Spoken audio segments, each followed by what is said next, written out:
हो सके तो चातुर्मास के दिनों के अंदर में जो લીફી વેજીટેબલ્સ છે, જેટલા પણ ભાજી છે, એમાં કહેવાય છે કે ઘણા બધા જીવજંતુ વધારે હોય છે, એનો પણ શું કરી દેવો જોઈએ? ત્યાગ કરી દેવો જોઈએ. બની શકે તો 4 મહિના માટે बहुजीवी वनस्पति उसका भी क्या कर देना चाहिए? त्याग कर देना चाहिए, जिसमें बहुत सारे तामसी भाव प्रकट होते हैं. 4 મહિના માટે આમ તો કંદમૂળ ખવાય જ નહીં, પણ કદાચ તમે ખાતા હો તો 4 મહિના માટે પણ ચાતુર્માસની આરાધના માટે શું કરવું જોઈએ?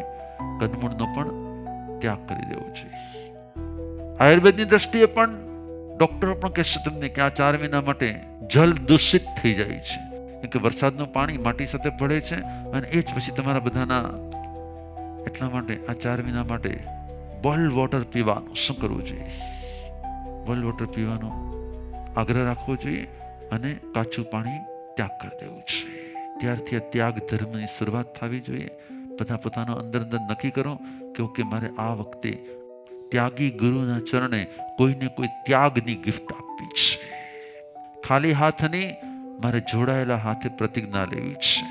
મારે ગુરુની પૂજા પદાર્થથી તો હું કરું તો શ્રેષ્ઠ છે, પણ કોઈને કોઈ ત્યાગ અને પ્રવજ્યાથી કરું તો એ સર્વશ્રેષ્ઠ છે.